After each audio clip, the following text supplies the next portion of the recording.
Hare Krishna, everyone.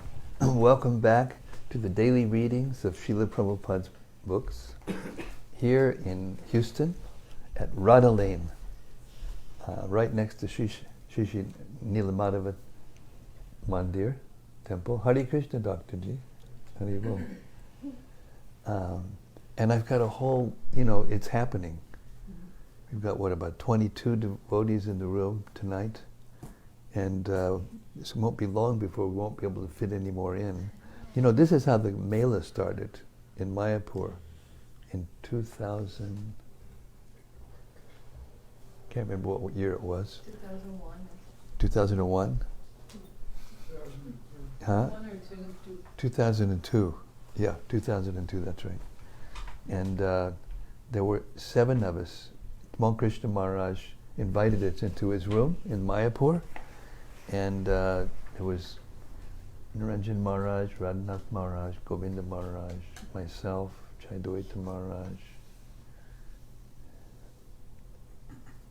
and maybe a few more. Anyway, at least those. And within 2 days, the room was so packed, down the hallway, out in the verandas, they were, falling off of them. So Krishna Maharaj brilliantly said, okay, we've got to move it down to the temple room.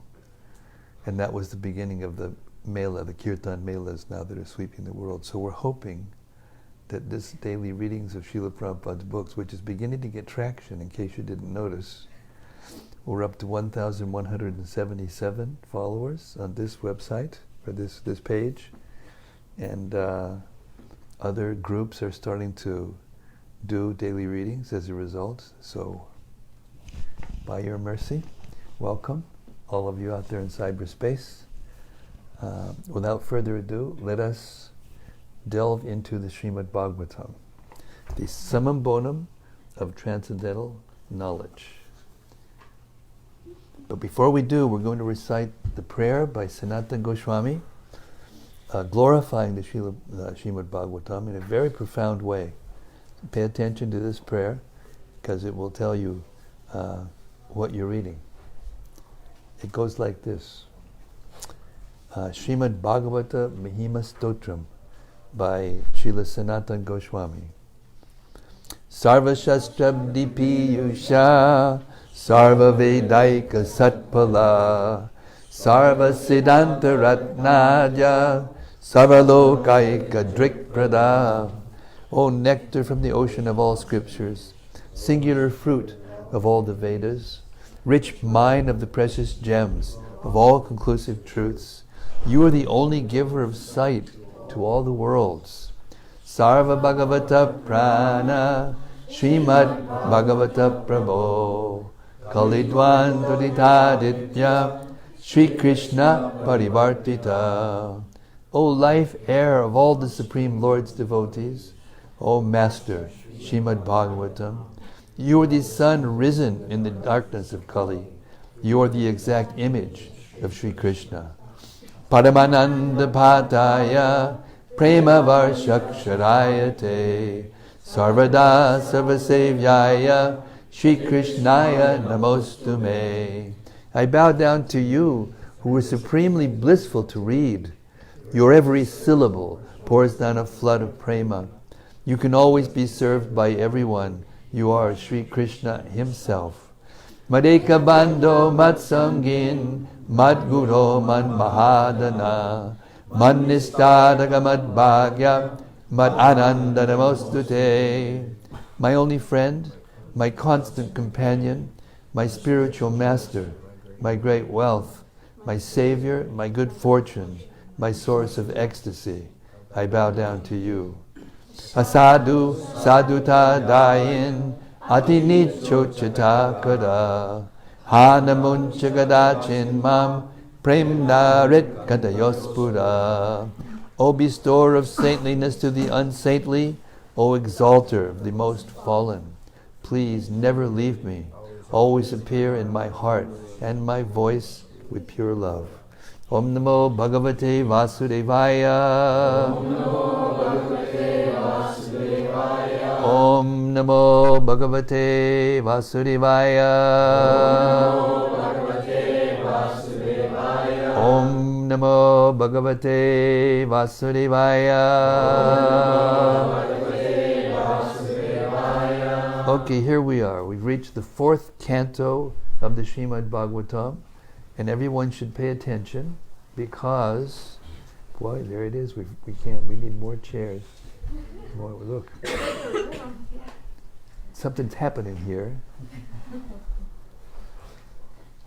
Hare Krishna. Oh, nice to see you.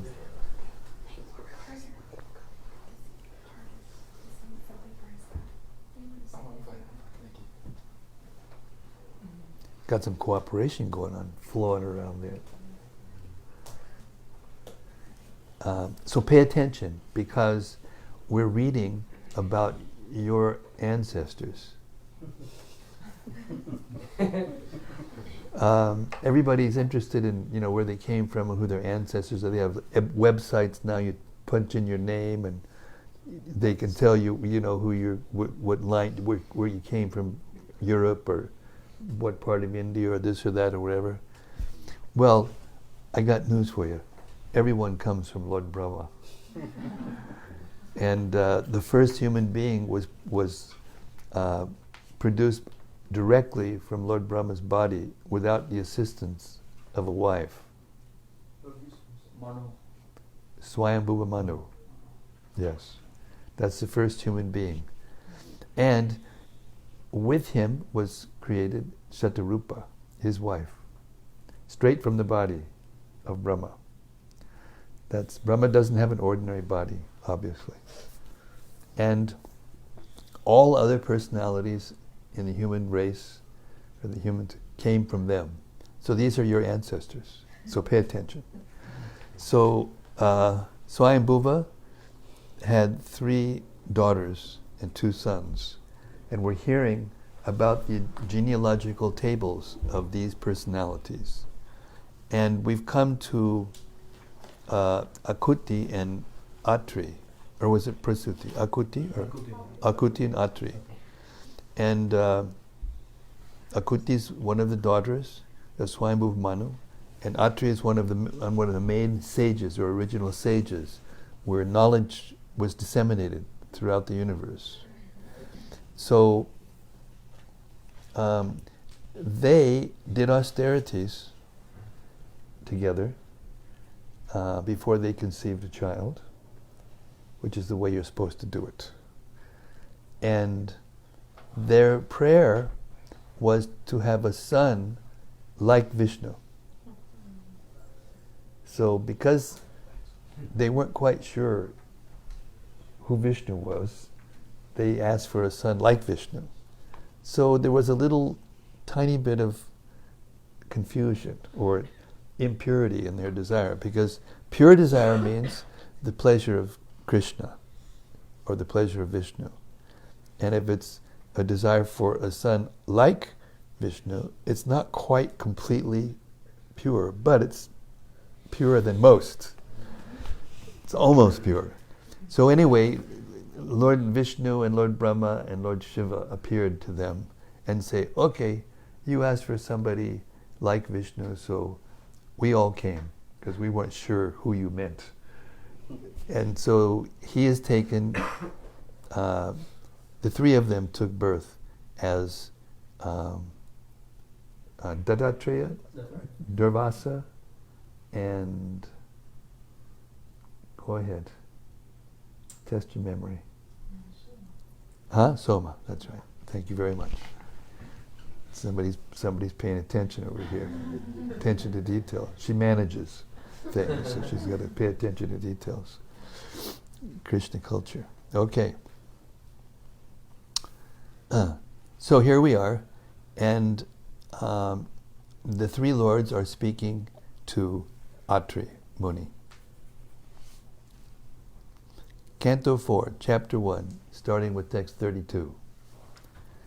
You will have sons who will represent a partial manifestation of our potency.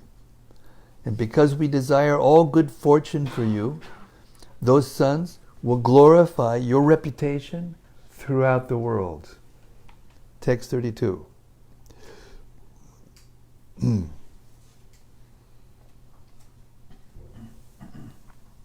Thus, while the couple looked on, the three deities, Brahma, Vishnu, and Maheshwara, disappeared from that place after bestowing upon Atri Muni the benediction.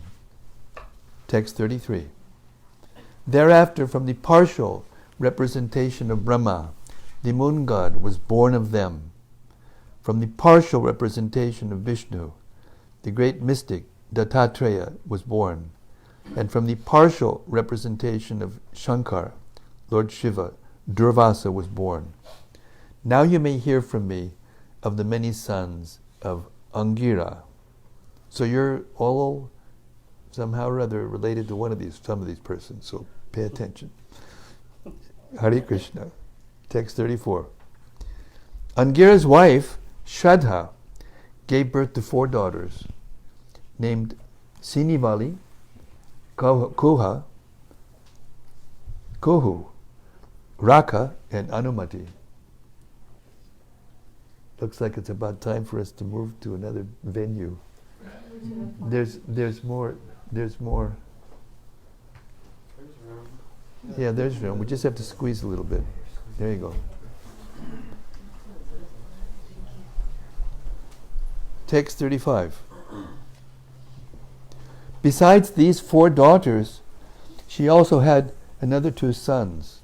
One of them was known as Uttatya, and the other was the learned scholar, Brihaspati. Text 36.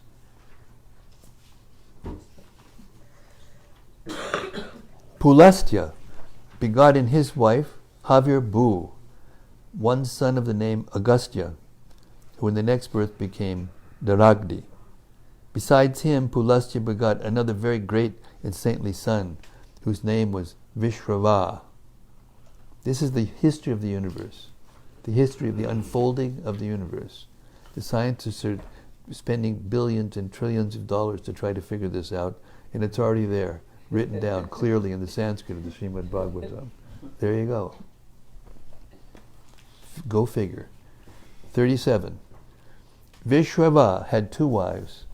The first wife was Idavida, from whom Kuvera, the master of the Yakshas, was born. And the next wife was named Keshini, from whom 3 sons were born: Ravana, Kumbhakarna, and Vibhishana. Whoops. There's some rascals who, there's always been rascals. Text 38. Actually, everybody comes in the material world's a rascal, some way or another. Okay, 38. Gati, the wife of the sage Pulaha, gave birth to 3 sons named Karmashrestha, Variyan, and Sahishnu. And all of them were great sages. Purport. Gati, the wife of Pulaha, was the 5th daughter of Kardama Muni. She was very faithful to her husband, and all her sons were as good as he. So you should know that the rishis, or the sages, there are different kinds of them. But the original ones were so transcendental and so perfect that they could sit in meditation and they could draw the Vedic hymns from the ether into their hearts by meditation and bring them into human society and then disseminate them. This is how real knowledge came into existence, or how the knowledge was of the Vedas was disseminated through these great personalities. And some of them were rishis who could hear and remember whatever they heard instantaneously and forever in their memory. I don't think we have any of those anymore. Anyway, they were there, and this is how this knowledge came to us. Text 39. Kratu's wife, Kriya, gave birth to 60,000 great sages, named the Valikilyas. They didn't have any problem with fertility back in those days. They didn't have to go to a clinic and figure it out.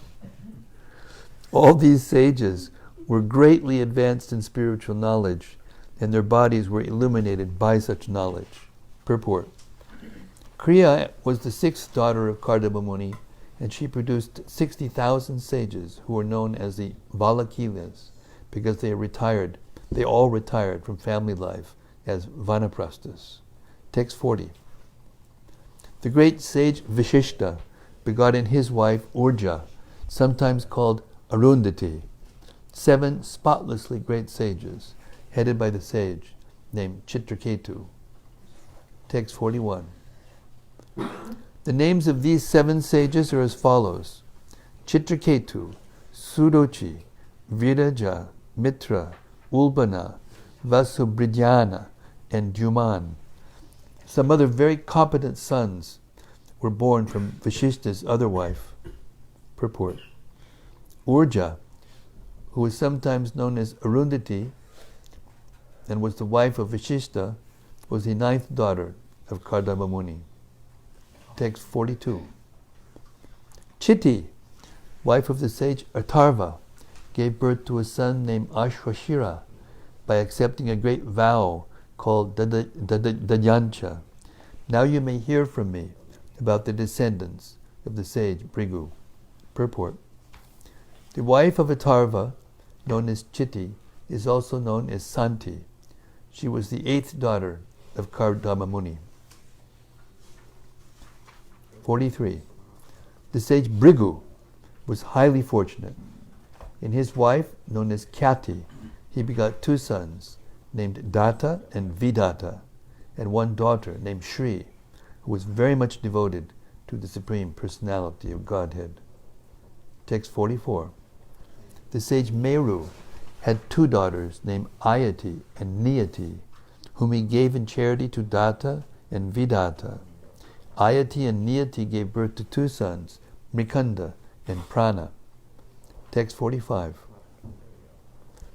From Mrikanda, Markandeya Muni was born, and from Prana, the sage Vedashira, whose son was Ushana, Shukracharya, also known as Kavi.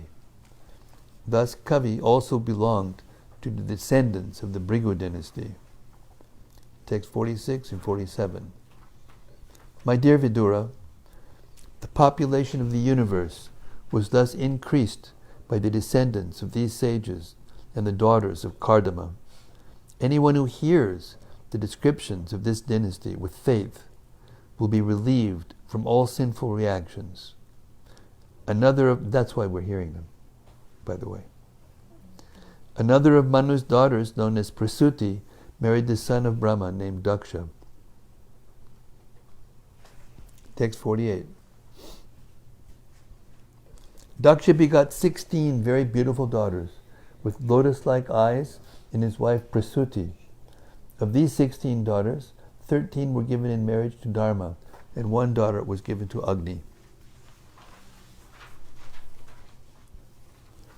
One of the remaining 2 daughters was given in charity to the Pritriloka, where she resides very amicably, and the other was given to Lord Shiva, who is the deliverer of sinful persons from material entanglement.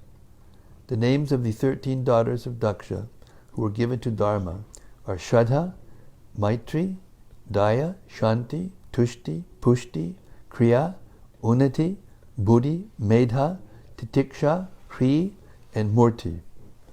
These 13 daughters produced the following sons.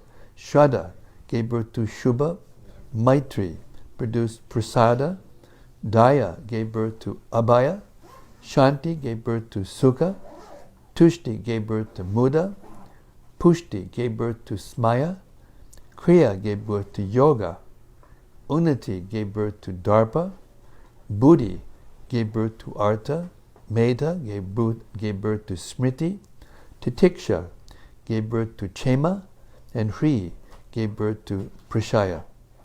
Murti, a reservoir of all respectable qualities, gave birth to Sri Narayana, the Supreme Personality of Godhead. Text 53. On the occasion of the appearance of Narayana, the entire world was full of joy. Everyone's mind became tranquil, and thus in all directions the air, the rivers, and the mountains became pleasant. Just the opposite of what's going on today. Text 54, 55.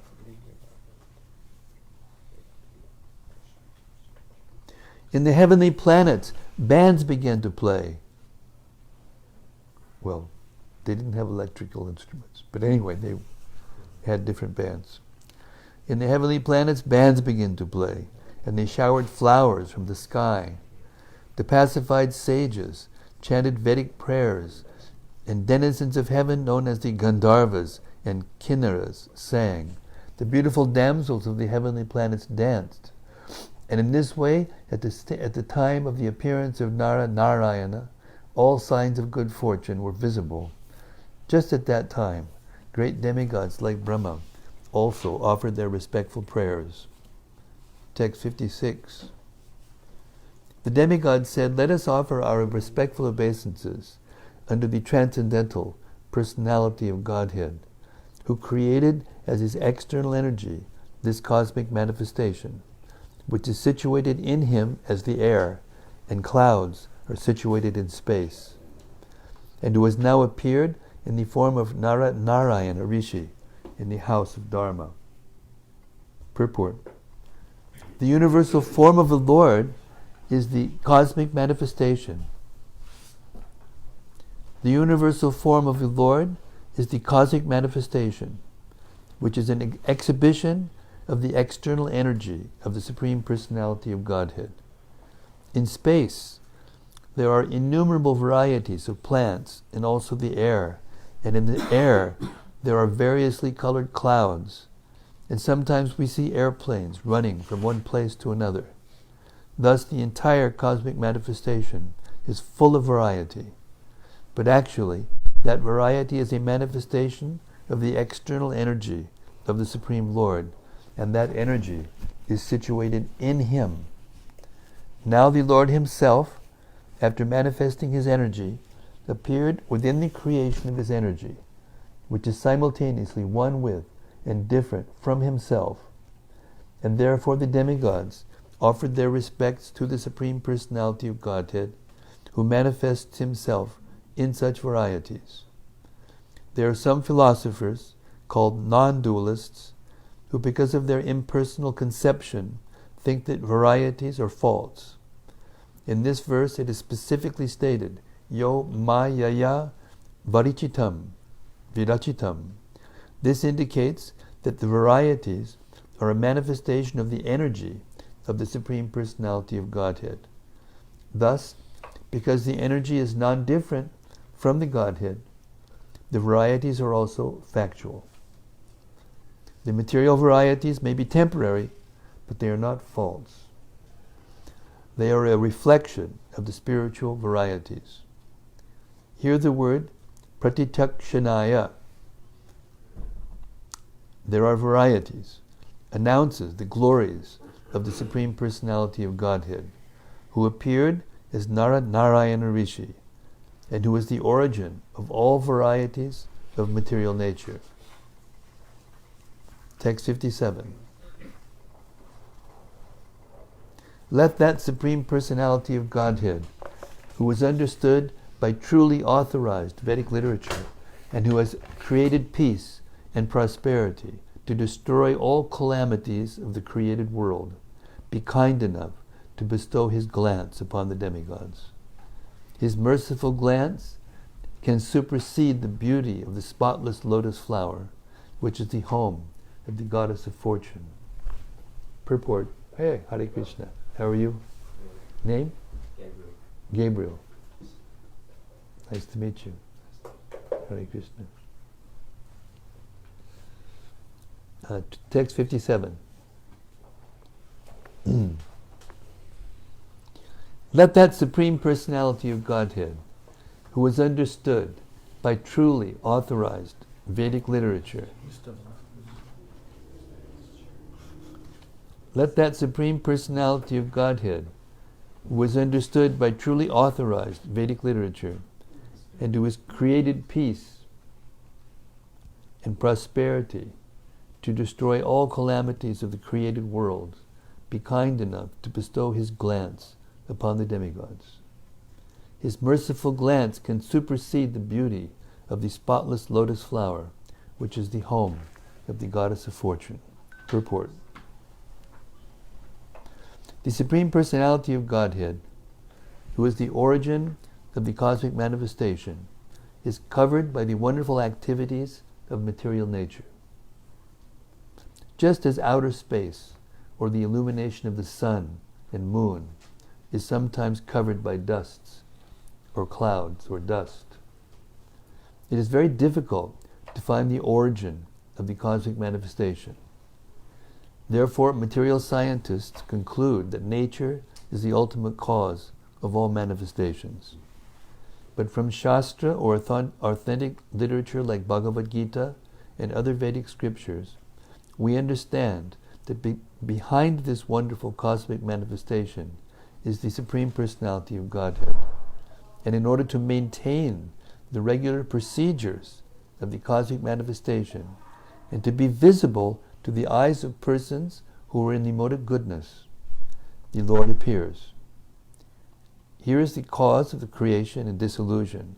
He is the cause of the creation and dissolution of the cosmic manifestation. The demigods therefore prayed for his merciful glance upon them in order to be blessed. So in other words, when we talk in this material world about Mother Nature, we need to know whose nature. Whenever you hear about the nature of somebody or something, there's always a person connected to it. So Mother Nature, the Father is God. Father is, and Krishna has unlimited forms and unlimited energies, and we're systematically hearing about them in the Srimad-Bhagavatam, and that simultaneously systematically expands our consciousness to be able to understand ourselves, the world, and what's going on here. So be patient, hear this all the way through. Hare Krishna.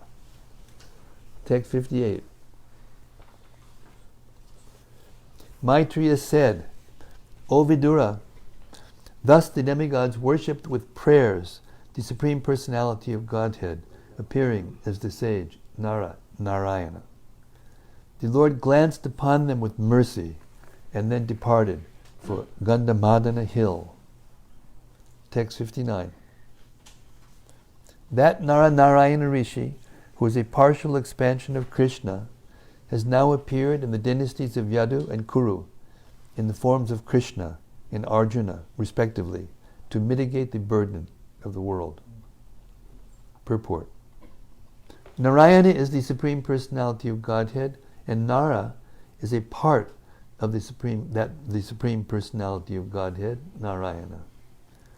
Thus the energy and the energetic together are the Supreme Personality of Godhead.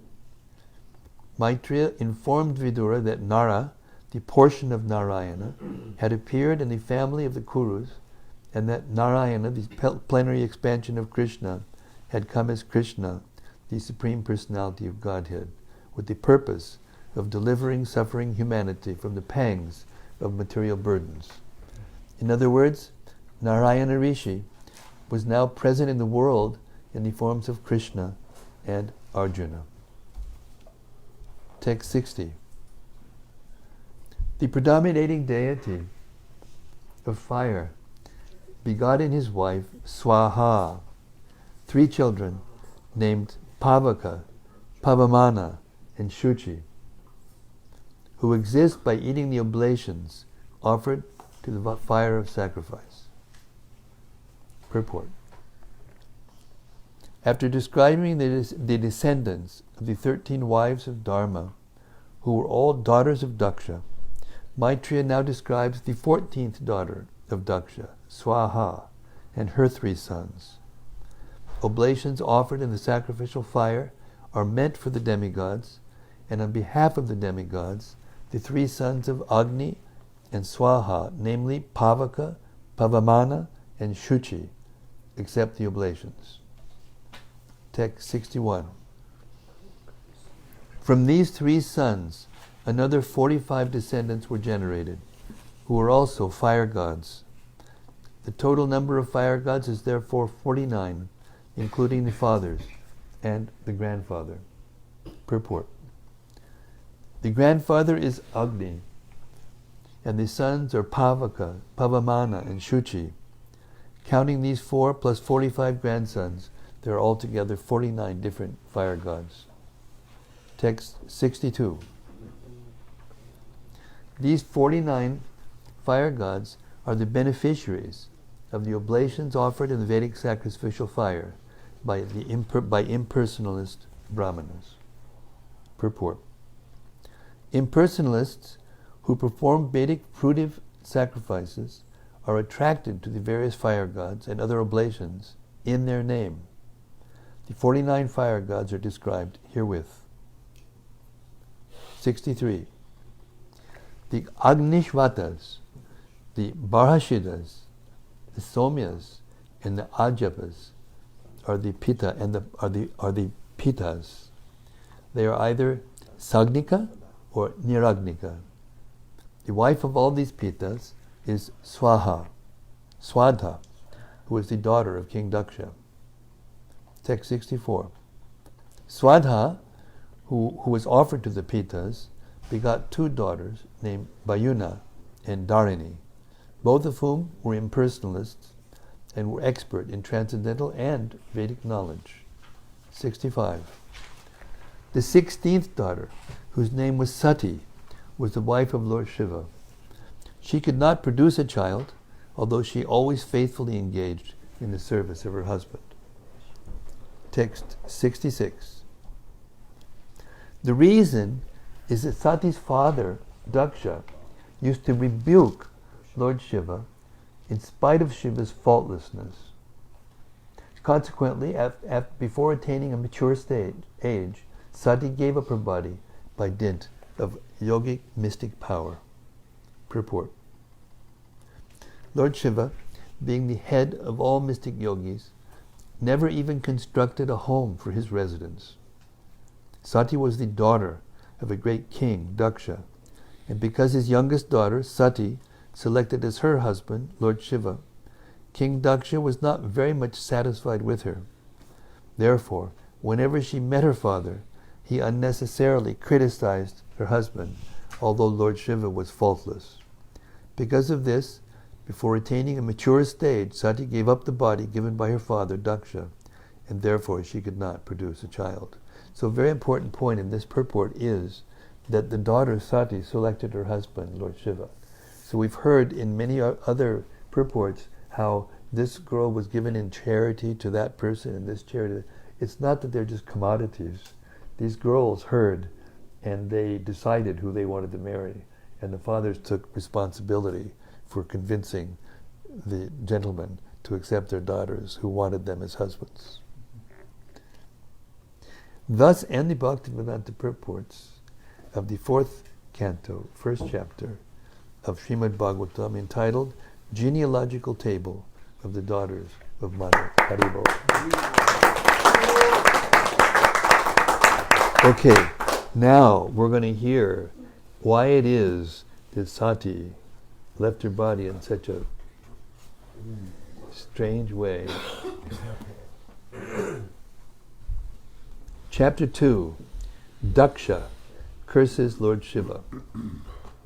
Text 1.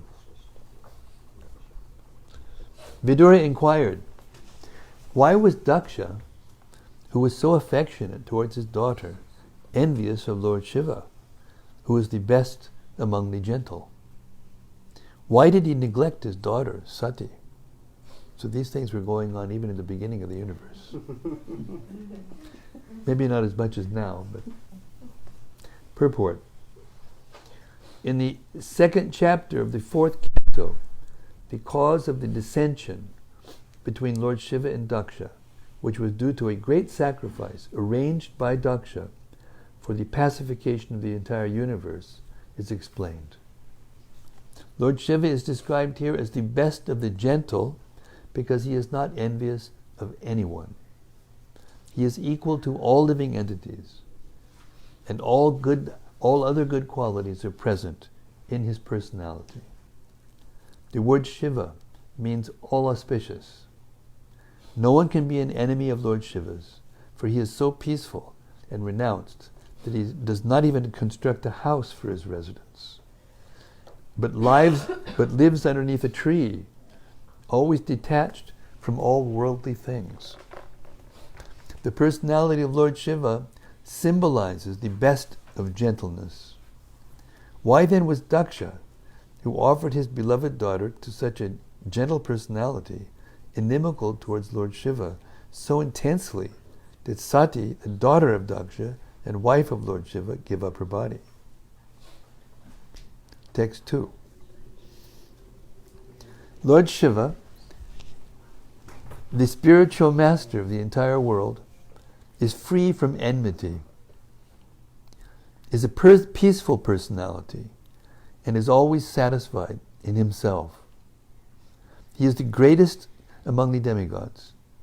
How is it possible that Daksha could be inimical towards such an auspicious personality? Purport. Lord Shiva is described here as Charachara Guru, the spiritual master of all animate and inanimate objects. He is sometimes known as Bhutanath, which means the worshipable deity of the dull-headed. Bhuta is also sometimes taken to indicate the ghosts. Lord Shiva takes charge of reforming persons who were ghosts and demons, not to speak of others who were godly.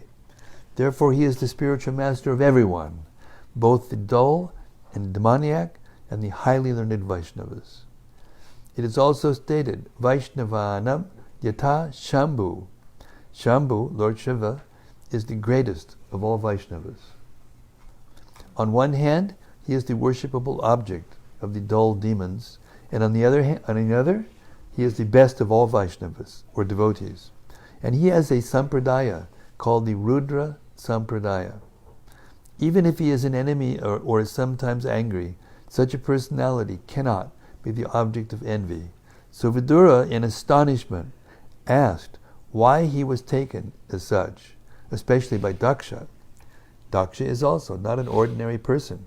He is a Prajapati, in charge of fathering population, and all his daughters are highly elevated, especially Sati. The word Sati means the most chaste. Whenever there is consideration of chastity, Sati, the wife of Lord Shiva and daughter of Daksha, is considered first. Vidura therefore was astonished. Daksha is a great man, he thought, and is the father of Sati, and Lord Shiva is the spiritual master of everyone. How then could there possibly be so much enmity between them that Sati, the most chaste goddess, could give up her body because of their quarrel? Text 3.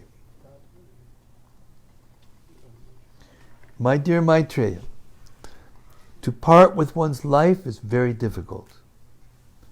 Would you kindly explain to me how such a son-in-law and father-in-law could quarrel so bitterly that the great goddess Sati could give up her life?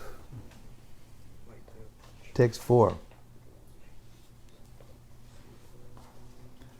The sage Maitreya said, in a former time, the leaders of the universal creation performed a great sacrifice in which all the great sages, philosophers, demigods, and fire gods assembled with their followers. Purport. Upon being asked by Vidura, the sage Maitreya began to explain the cause of the misunderstanding between Lord Shiva and Daksha, because of which the goddess Sati gave up her body. Thus begins the history of a great sacrifice performed by the leaders of the universal creation, namely Marichi, Daksha, and Vishishta. These great personalities arranged for a great sacrifice, for which demigods like Indra and the fire gods assembled with their followers. Lord Brahma and Lord Shiva were also present. Text 5.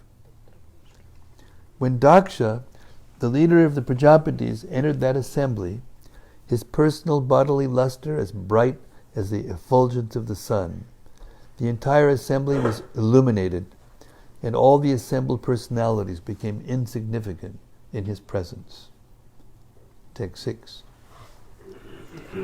Influenced by his personal bodily luster, all the fire gods and other participants in that great assembly, with the exceptions of Lord Brahma and Lord Shiva, gave up their own sitting places and stood in respect for Daksha.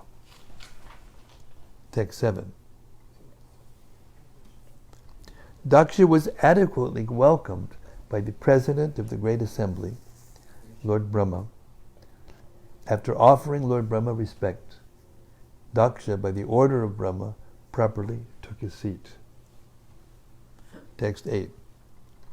Before taking his seat, however, Daksha was very much offended to see Lord Shiva sitting and not showing him any respect.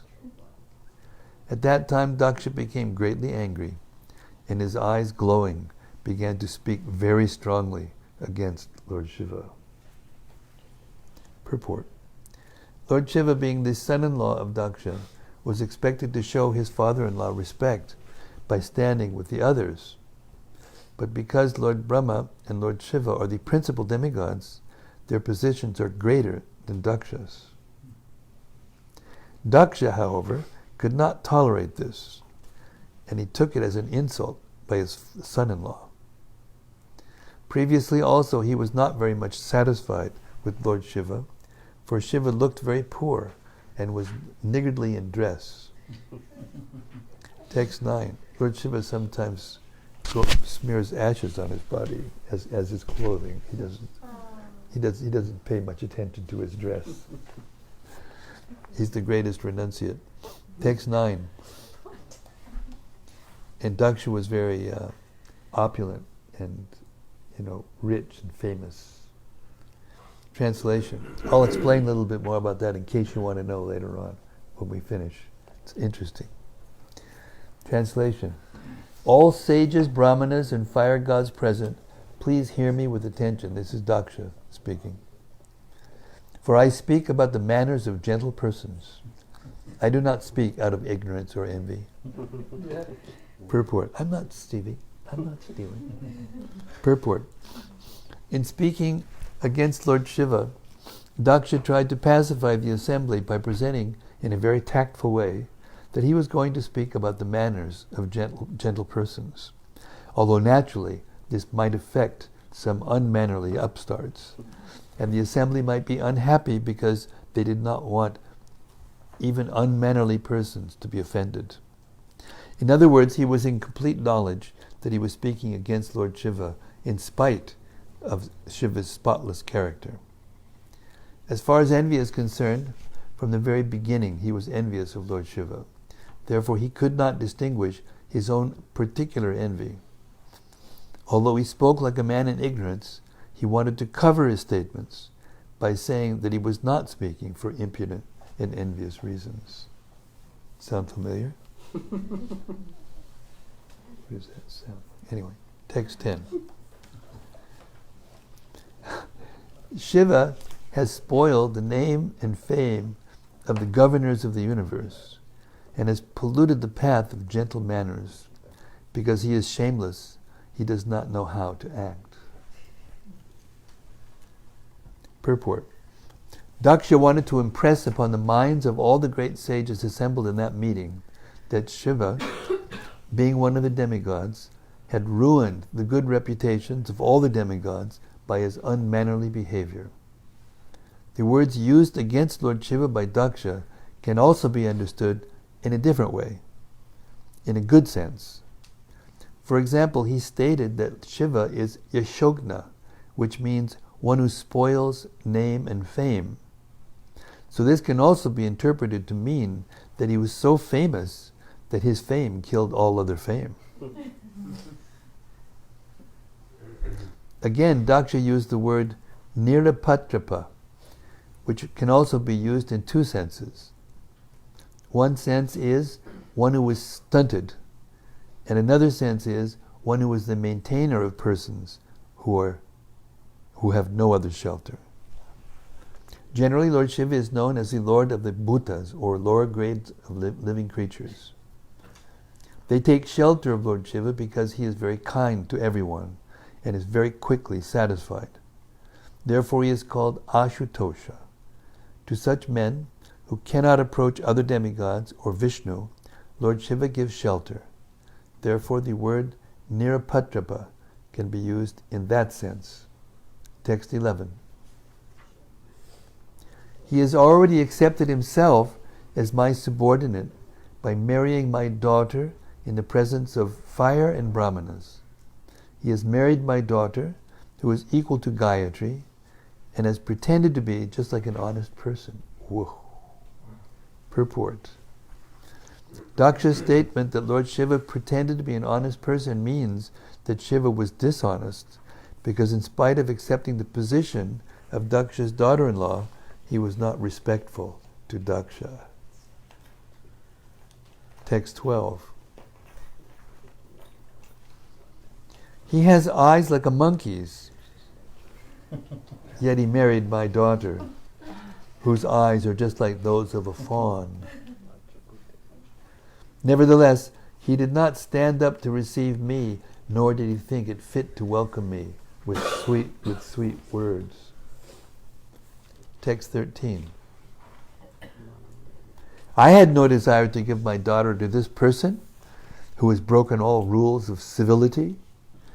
Because of not observing the required rules and regulations, he is impure, but I was obliged to hand over my daughter to him, just as one teaches the message of the Vedas to a Shudra.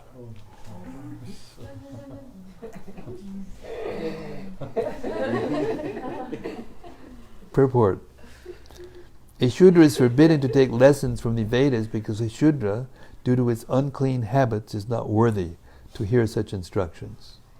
This restriction, that unless one has acquired the Brahminical qualifications, one should not read the Vedic literatures, is like the restriction that a law student should not enter a law college unless he has been graduated from all lower grades. According to the estimation of Daksha, Shiva was unclean in habits and not worthy to have the hand of his daughter, Sati, who was so enlightened, beautiful, and chaste. The word used in this connection is Bina Setave, which refers to one who has broken all the regulations for good behavior by not following the Vedic principles. In other words, according to Daksha, the entire transaction of the marriage of his daughter with Shiva was not in order. Text 14 and 15.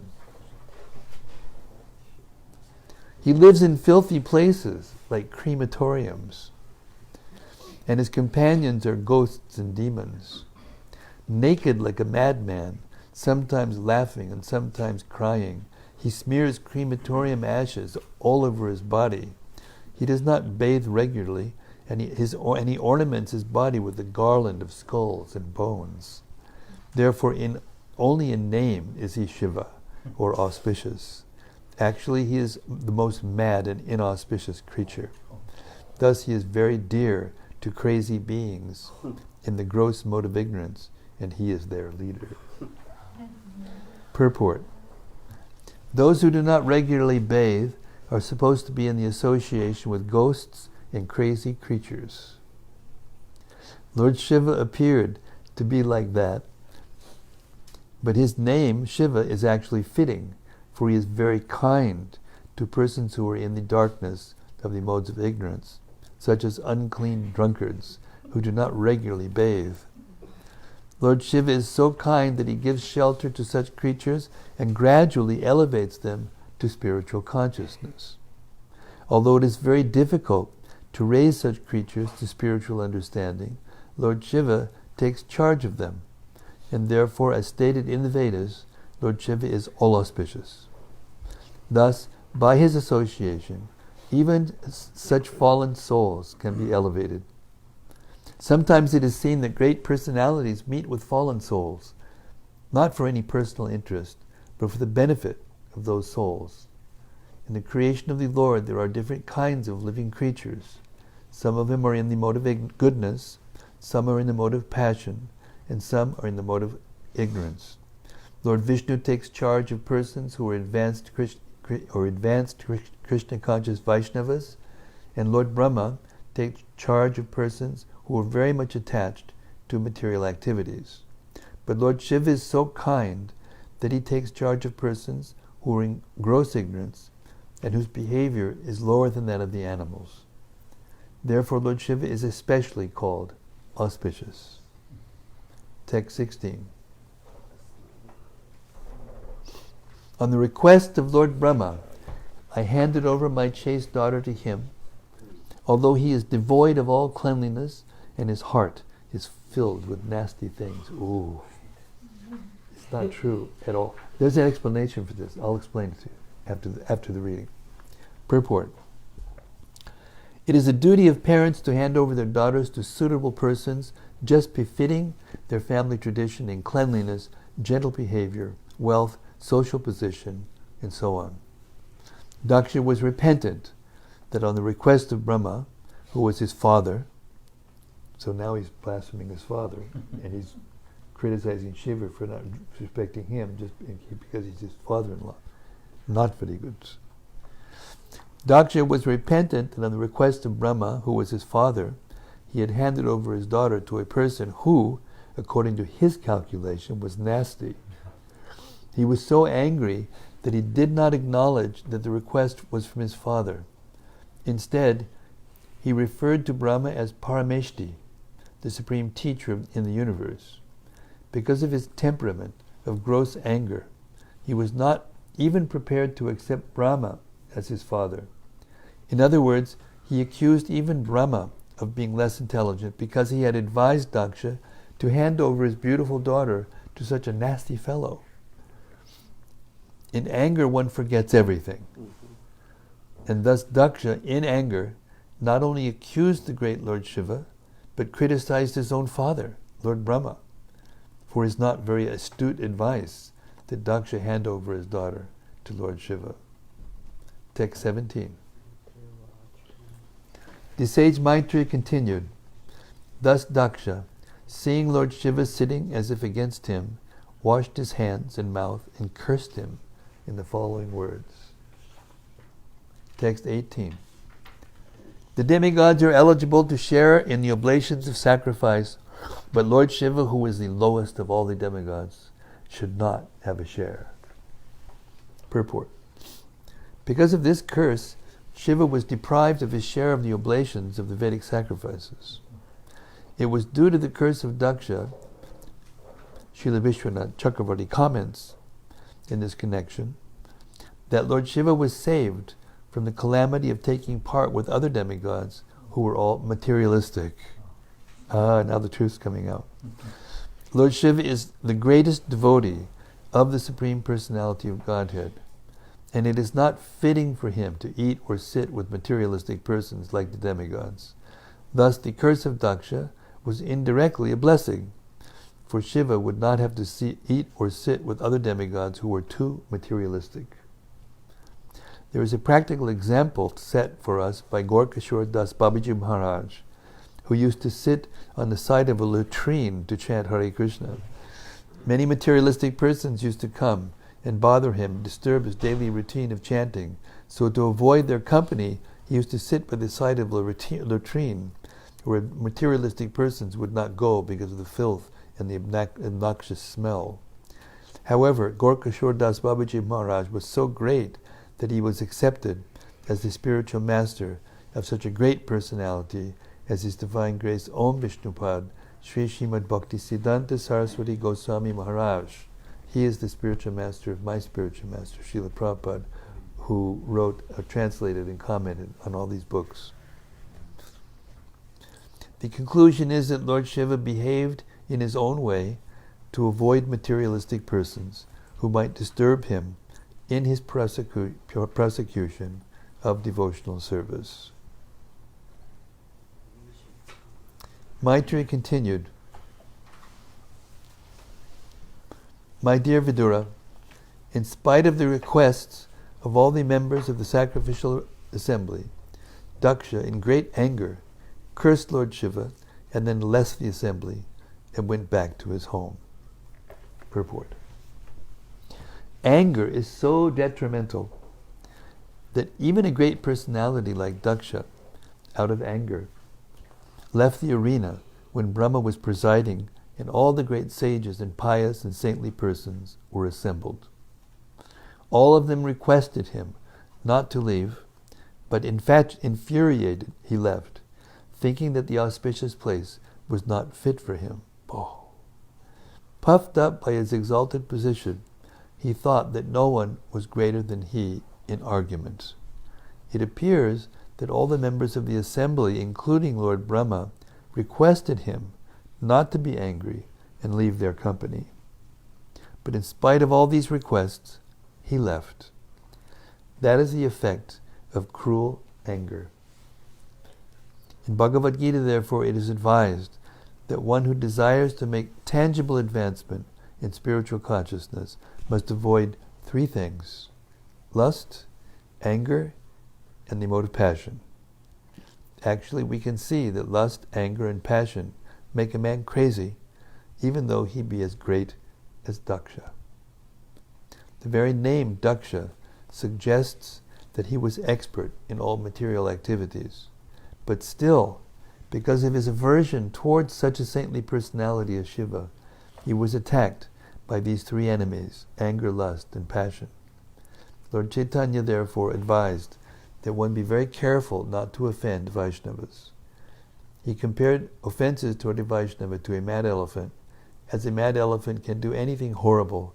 So when a person offends a Vaishnava, he can perform any abominable action. So I'll stop the reading from that. In case you don't believe these things, just dress up like this and try to go into the CEO office of any major multinational company. See what happens. Hare Krishna. Or into certain gated communities that have big time security arrangements. Hare Krishna. This is the nature of material existence. When Lord Brahma created his mind-born sons and the sages, the 7 sages, and Swayambhuva Manu and Satarupa were the first human beings, each one of those sons had particular qualities that were needed in order to maintain the universe. There are 3 divisions of knowledge. In the Vedas are divided into 3 divisions. One is called the Karma Kanda, and this next is called the Jnana Kanda, and the last is called the Upasana Kanda. So the Karma Kanda is instructions how to perform ritualistic ceremonies and how to follow rules and regulations of the universe in order to become better situated materially.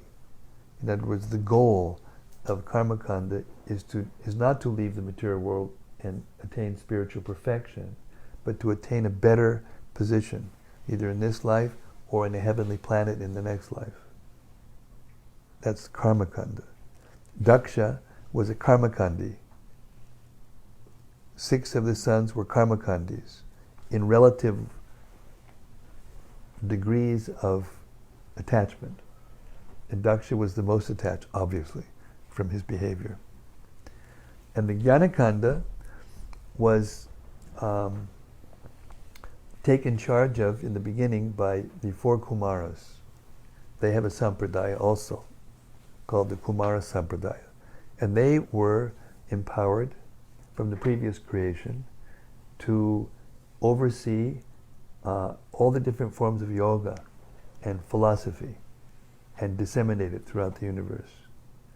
And the Upasana Kanda was given to Narada Muni, who was the pure devotee of those first mind-born sons of Lord Brahma. And Narada goes around the universe making pure devotees. And we'll find out later on in the Bhagavatam that Daksha even cursed him later on for another reason, because he delivered his sons from materialistic consciousness and made them sannyasis. Okay, so the Upasana Kanda is how to worship the Supreme Personality of Godhead properly. And the goal of the Upasana Kanda is pure devotional service and elevation to the spiritual world, which is an eternal manifestation of spiritual variegatedness, which is the original prototype of the material world. In other words, the material world is a reflection of the spiritual world. When you look in a mirror and you see your reflection, you see a form that looks just like you, but it's not you. You can touch it and it's not warm to the touch. There's no bhava, there's no rasa, there's no taste. And when you raise your left hand, the right hand moves in the mirror. They have to write the ambulance backwards so that the people in the rear view mirror can know what it is. And if you step away from the mirror, then the form disappears. So these are the principles of reflection. And the material world has those principles. But the eternal spiritual world is the original form of real life, eternal life. And we all belong there. And that's why we're not satisfied here, no matter who we are. Not that if you become very rich and famous, that you become satisfied. No. Greed is so overpowering that you just want more and more and more. So Daksha was in the mode of passion, and he was overwhelmed with greed and anger, and therefore he just got more and more angry, and all this, what's about to happen, now we're going to hear the story of what happened, and it's like an epic blockbuster movie, actually. They can make a great movie out of this one. Okay, that's it for the reading. Any reflections? Any? Yes. I have a question. Please. Anybody who you're online. Hare Krishna. This is Ananteshwar, our local Vaidya. Vaidya means doctor. He's Ayurvedic doctor, and I happen to have a personal experience. Hare Krishna Maharaj.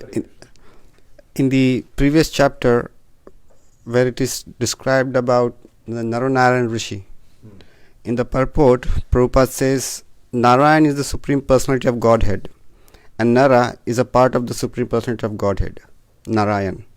Thus, the energy and the energetic together are the Supreme Personality of Godhead. Correct. So this, sometimes the Mayavadis, they take this as a... So how do we understand, like, the energetic and the energy? Both are Supreme Personality of God together. Hare Krishna, thank you for your erudite question. The sun is present throughout the universe. How? Sunshine. By the sunshine.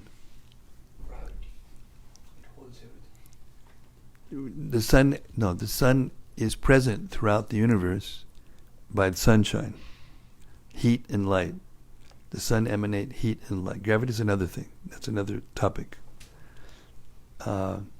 So we can say that we talk about the sunshine separate from the sun, as if it's something different. But at the same time, we will never see sunshine without the sun, and we will never see the sun without the sunshine.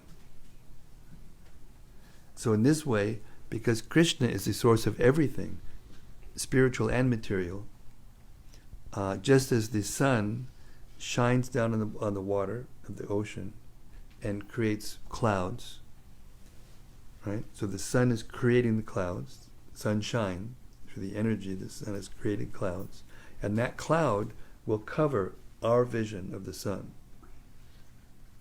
So the material energy, the material world, is like a cloud, which is created by the effulgence of the Supreme Personality of Godhead. And all the living beings and the material energy and the laws of nature and the creation, they are all actually a part of the Supreme Personality of Godhead. Just as the sunshine is a part of the sun, and everything is resting in the sunshine. So Arjuna is not an ordinary living being, but he is a part and parcel of Krishna who acts as an eternal associate of the Lord. Wherever Krishna goes in this material world or in the spiritual world, Arjun's there with him. So therefore, together, they are considered to be the energetic and the energy. And therefore, they're considered to be the total Supreme Personality of Godhead. That's not a complete conception, because Krishna and all of his, parts and parcels are also contained within Krishna and are also a part of the Supreme Personality of Godhead. In other words, there's nothing but the Supreme Personality of Godhead. And therefore, everything that we have, everything that we think we own, everything that we do, every place we go, it's all part of Krishna's energy. And therefore we owe our allegiance and our gratitude to Krishna. Just a second. Is that right? Does that answer the question? Thank you. Hare Krishna. Is that clear? Yes, Hannah. Be grave. Don't be so frivolous, okay? Okay. Thank you. You're welcome. Be serious. Are the 13 daughters of Daksha liberated souls? No. Yes, Camille. Wait. Now you have to somehow or other get this over them. We need extensions. This is what happens when things increase and develop. We need more technology. Somebody can help us with technology. Okay. Thank you for that. You didn't understand the code.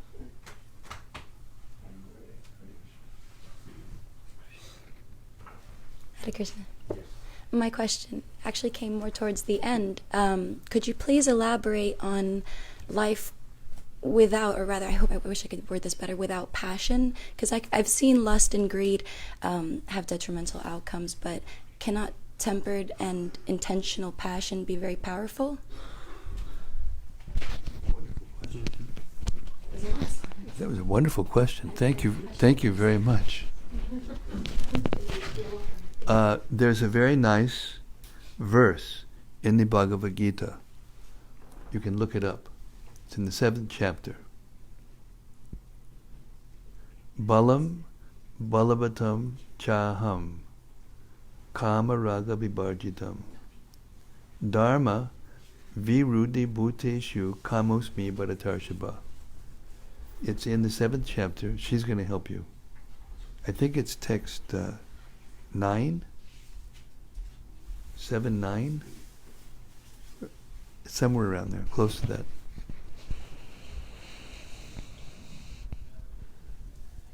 Kama balavatam chaham. 11. Yeah, 11. That's it. 11. Yeah, 7-11.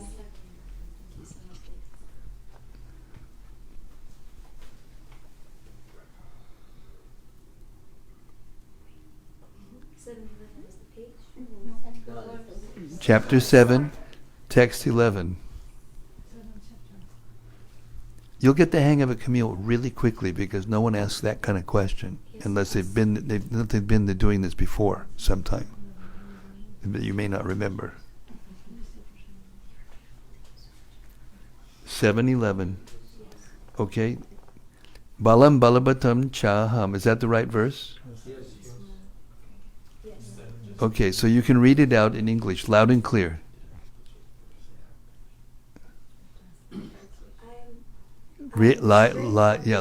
Loud and clear. Yes. I am the strength of the strong. I am the strength of the strong. Devoid of passion and desire. Devoid of passion and desire. I am sex life, which is not contrary to religious principles. I am that sex life which is not contrary to religious principles. O Lord of the Bharatas. O Lord of the Bharatas. Correct. So there Krishna is saying, Kamosmi, I am passion that is done according to the laws of nature. That's called licit sex.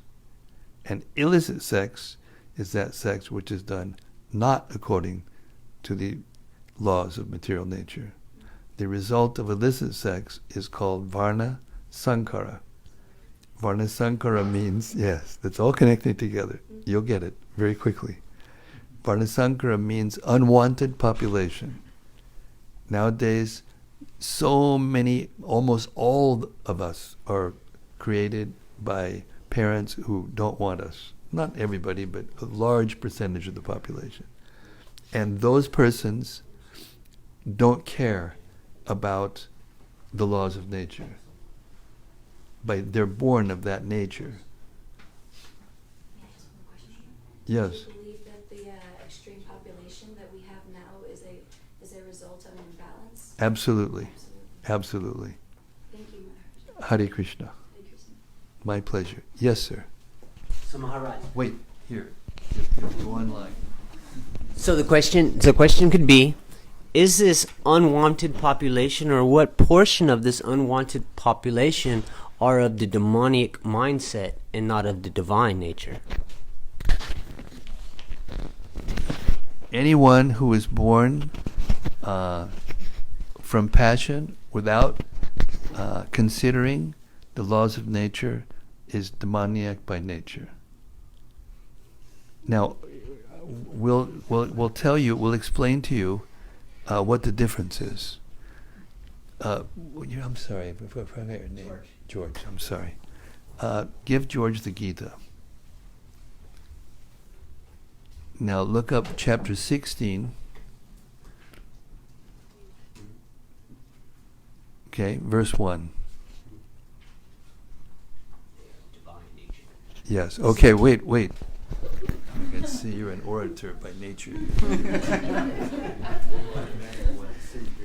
The Supreme Personality of Godhead said, fearlessness, purification of one's existence, cultivation of the spiritual knowledge, charity, self-control, performance of sacrifice, study of the Vedas, austerities, simplicity, nonviolence, truthfulness, freedom from anger, renunciation, tranquility, aversion to the fault-finding, compassion for all living entities, freedom from the covetousness, gentleness, modesty, steady determination, vigor, forgiveness, and fortitude, fortitude, cleanliness, and freedom from envy and from the passion for honor. These transcendental qualities, O son of Bharata, belong to the godly men endowed with the divine nature. Oh, you still got the. Thank you so much. That's beautiful. Wait, no, before you go, you're not finished yet. Camille, give him back the Gita. You'll make a note. Now, read from note. You're on the right page. Just go 2 pages more. Text 2. Keep going. Next verse. Text 2. Haribo Bhakti John. I'll be back. I got to move it. Oh, you gotta move it. Okay. Next text. Yeah, that one. Get him to the right place. Text 1. Let's see. Oh, I like George too much. Text 4. Hare Krishna. Okay, listen up. Now you're going to hear about the opposite of those qualities, which are just a few, but are very, very clear. Go ahead. Pride, arrogance, conceit, anger, harshness, and arrogance. Ignorance, sorry, my bad. These qualities belong to those of the demonic nature, O son of Pertha. Yes. So there's more elaboration on those demoniac qualities in the rest of the chapter, but that gives you the idea. And all you have to do is look out at the world through this knowledge, and you'll see everything as clear as a bell. And then if you want to go further, look inside and look at yourself through this knowledge. And then you'll get a complete understanding, and you'll know what to do, what not to do, how to treat people, how not to treat people, and you will spread love in the world. Yes, George. Can I just add one thing? Absolutely. So, Wait a second. as you further advance in reading, you'll come across the part that tells you if you meet certain people. If the person is someone who is higher elevated than you or more respected, then you should be very pleased to meet them. If it's a person that's of lesser quality than you, you should always be compassionate to those people because they always need someone that, to help. If it comes to someone who's equal to you and you come across them, you should always make a friendship with that person. George? Well done. Thank you very much. That was very true. Now apply this to Daksha. We just heard about Daksha. So even though Daksha was very elevated, one of the first Prajapatis, mind-born son of Brahma, he was contaminated with materialistic consciousness. He was actually, the truth is that Krishna created it like that because there was a need to increase the population in the beginning of the universe. So he became very expert at having kids. And on top of that, he was very expert at performing sacrifices. That's why all the different personalities came to his sacrifice. But because he was proud, anybody who's in a very exalted position, no matter who they are, they can become proud. Like, what was it? There's a famous saying. Besides pride cometh before the fall. That's one. But there's a saying.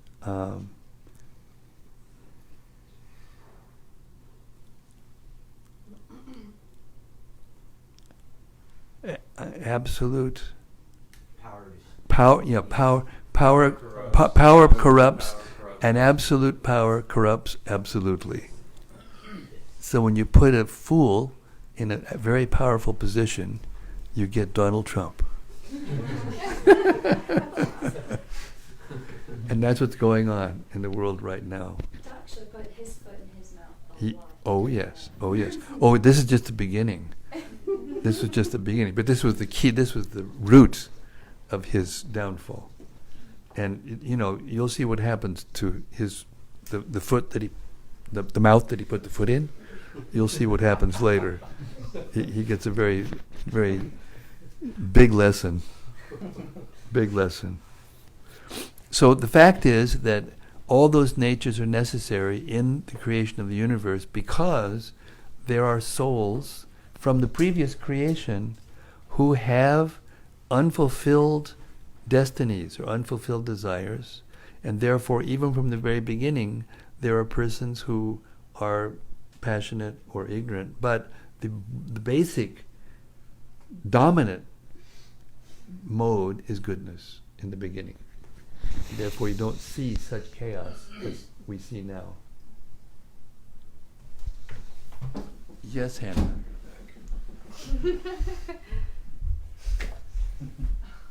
Okay. It's gonna take a lifetime, right? It's a lifetime project. Okay, so you were saying that people born of parents who made them in a passionate mood are demoniac in nature. But what about people who are born as brahmanas but also have a demoniac nature? You know how it says in... Okay. We don't evaluate spiritually. We don't evaluate a person by birth. We evaluate a person by quality. Krishna says, Chatur Varnyam Mayashrishtam Gunakarma Vibhagasha. Chatur Varna, the four divisions of occupation in the world were created by Krishna, and he did that Gunakarma Vibhagasha, according to the quality and the ability that one has to work. So just because a person's born in a Brahmana family doesn't mean that he's a Brahmana. A person can be born in a Shudra family or a lower class family and be a Brahmana if he has the qualities of a Brahmana. And the qualities of the Brahmana are given in the 18th chapter of the Gita also, which we'll hear about that before. And the divine qualities are part and parcel of the mode of goodness, but they're transcendental because they're not contaminated by passion and ignorance. All of us are originally spiritual beings free from the modes of material nature. But when we come into the material world, we become covered by the material nature, and the combined reaction of all of us in the material world creates an overriding or underlying mood. And as time goes in cycles, and it goes from goodness to passion, to mixed passion and ignorance to ignorance, and then everything gets topsy-turvy, and then it starts again, from goodness to passion and ignorance to ignorance. That's the cycle. So, therefore, we'll always see in the material world some tinge of passion and ignorance, even in a person who's in goodness. There's some tinge. But when one takes shelter fully of Krishna and no longer has any desire to fulfill in this material world, personal desire, but when one's desire is fully dovetailed with the desire of the Supreme Personality of Godhead, as Jesus said, not my, but thy will, O Lord. Same instruction.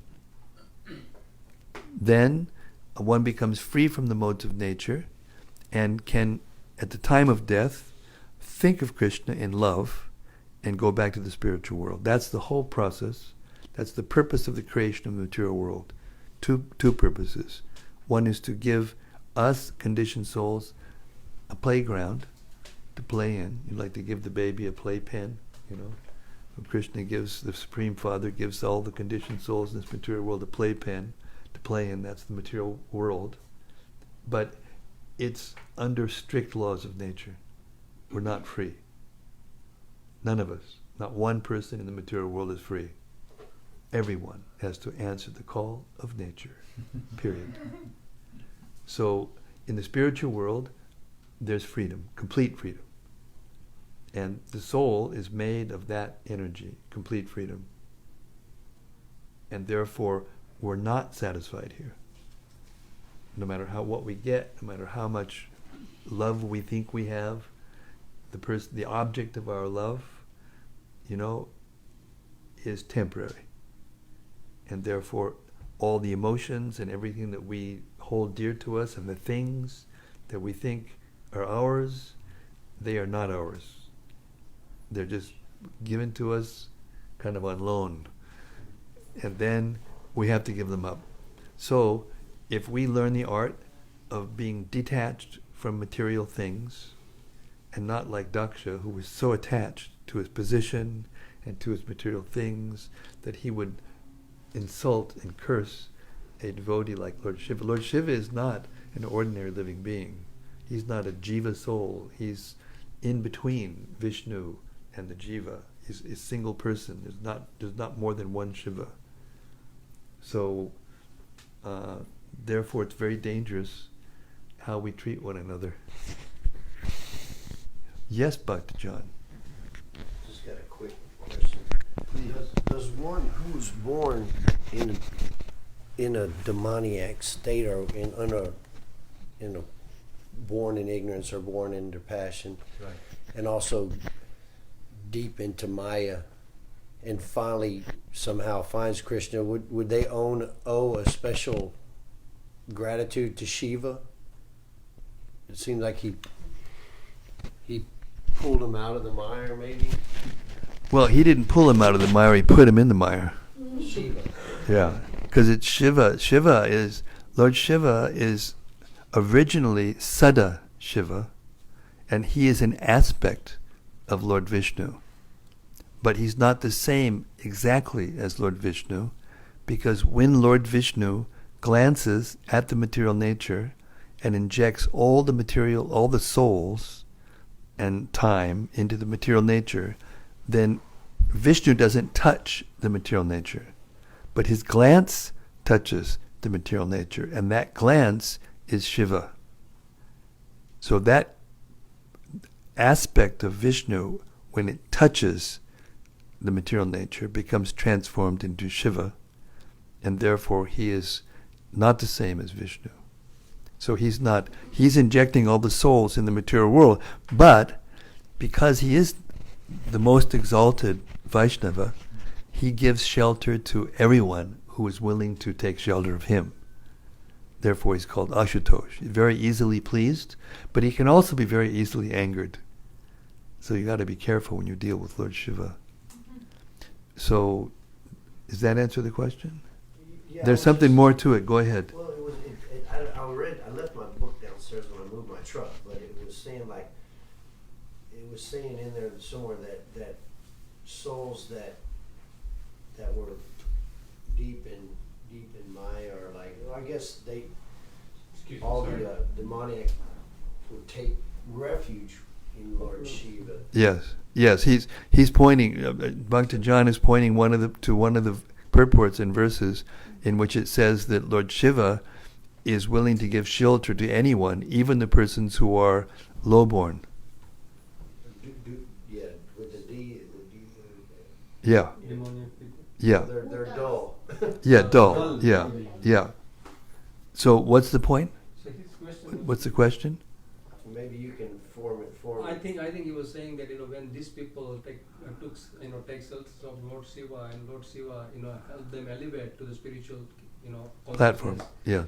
So would they be grateful to them, to Lord Shiva? Is that what? Yeah. In specific, I believe, Yeah. like in specific to Lord Shiva.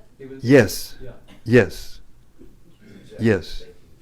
And Lord Shiva is but in the material world, confusion comes when followers of persons like Lord Shiva who don't follow his instructions, because this is the problem in this material world. Even if a pure devotee, Lord Jesus Christ is accepted by our sampradaya as a Shaktivesh avatar of Krishna, a pure devotee and a bhakti yogi, but unless you follow his instructions, then you become fallen. So the followers of Lord Shiva who don't follow his instructions become fallen. But he's so kind that he keeps giving him chance after chance after chance after chance, and he doesn't have any limit to it. And sometimes even Lord Vishnu has to come and bail him out, because one time he had a follower, and he was a demon, and he worshipped Lord Shiva very, very, very austerely, and he got a benediction from him that whoever head he touched would break into pieces. And because he said, yes, I'll give you any benediction, what do you want? And he said that, he was kind of felt obliged. So he said yes. So then the demon looked at him, let's try this out. And he went like this to touch Shiva's head. So then Shiva went running to try to avoid the and then, Lord Vishnu, seeing what was happening, he came in the form of a very innocent young boy. And this demon was chasing Lord Shiva, and the young boy came up to him and says, What are you doing? He says, I want to try it out. He said, you really believe that Shiva could give that kind of benediction? I don't think that's right. You can prove it. Just touch your own head, and nothing will happen. Really? Boom, and he was finished. So sometimes Krishna or Lord Vishnu has to come and save Lord Shiva. And sometimes Lord Shiva will even fight with Krishna in order to get on the side of one of his followers that's coming against Krishna. Therefore, especially in South India, there's a big, confusion about this and competition of who's the supreme God, the supreme Father, either Shiva or Vishnu. And they fight with one another. But Vishnu and Shiva never fight with one another. It's just the followers, they're unintelligent followers who fight with one another. So we should just stick with Krishna because we don't have to worship Shiva. Exactly. But we should be very careful. We shouldn't disrespect Lord Shiva. Right. At the same time. When Lord Chaitanya was here and he went traveling around India and delivered the whole continent, he would go into deities of temples of Lord Shiva and pay his obeisances to Lord Shiva, but as the best Vaishnava, not as the Supreme Personality of Godhead. And when you hear the prayers of Lord Shiva, you'll hear always him coming to the conclusion that Vishnu is supreme. So he's teaching all of his followers that Vishnu is supreme. But the followers, who are sometimes lusty and greedy and anger, they can't understand that, and therefore they don't follow, and therefore they become fallen. Yes, George. I'm sorry, just one more. So we read in the 7th chapter of the Bhagavad Gita how those that were pious in previous lives come here, engage in a devotional service. So this is my question.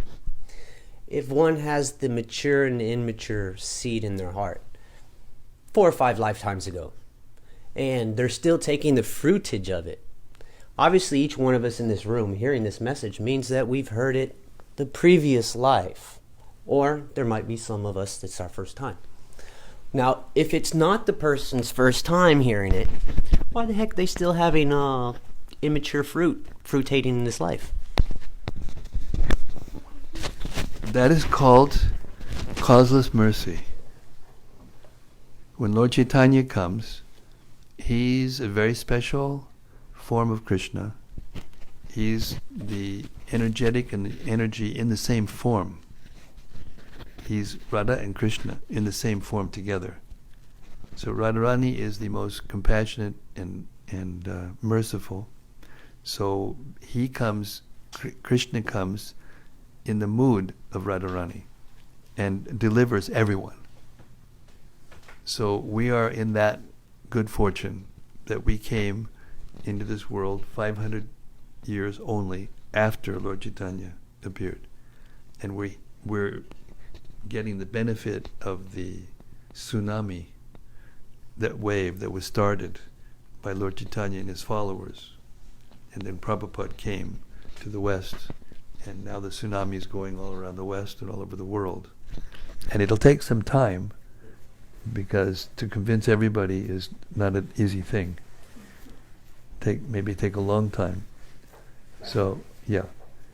So the point I'm making is that each of us is, we're not created. The bodies are created, but the soul is not created. The soul is eternal. The soul is eternally a part and parcel of Krishna. Mamai Vangsha, Jiva Loke, Jiva Bhuta, Sanatana. Sanatana means eternal. So we're part and parcels. Mamai Vangsha. Angsha means part or parcel. Just like the photons of the sun rays are individual, and they put together, they become the effulgence of the sun. So like that, the individual souls are all individual eternally. It's not that we all merge together and become, God. Yeah. It's not like that. Just 1 minute. Okay. Thank you. Okay. Thank you. Yeah, just 1 second. Thank you. So, The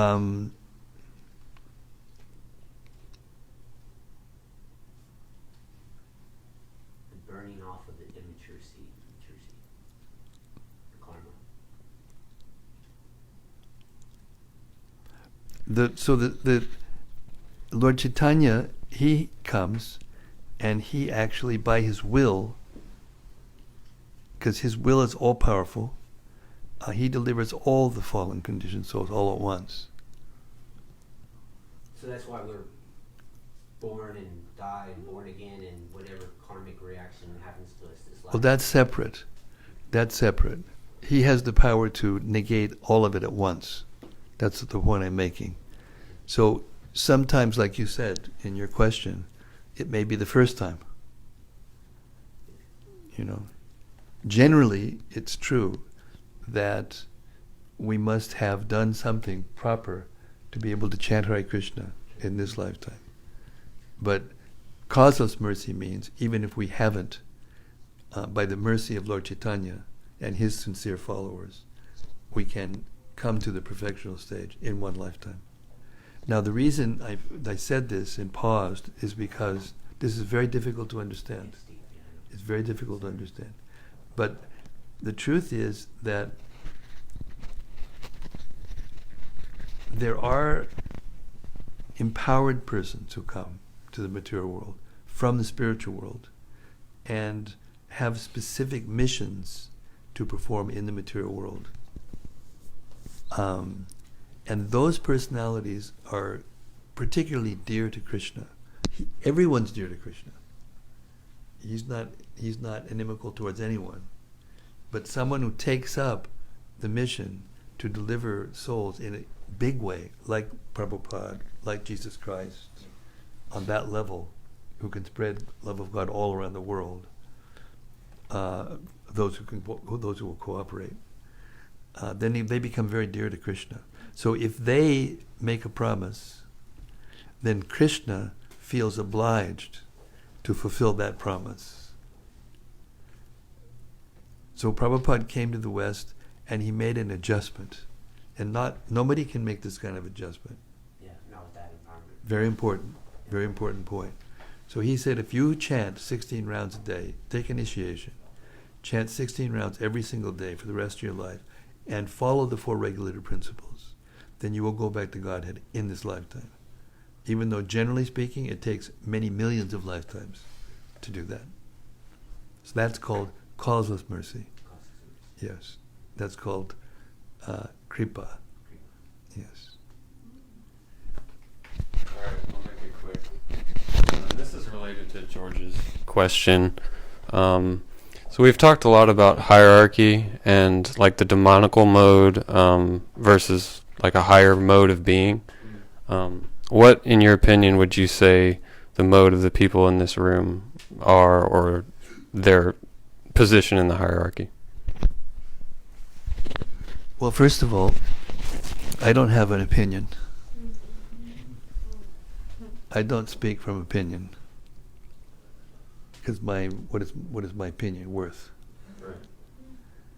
Second Maybe an unanswerable question. No, it's answerable. Okay. Second of all, Krishna answers it. Yayata mam prapadyante tang sataiva bhajamyaham mama manu vartante manusham partha sarvasha. So someone give him the Bhagavad Gita. Yeah. 4:10 or 4:11. 4:11. Yeah. Chapter 4, verse 11.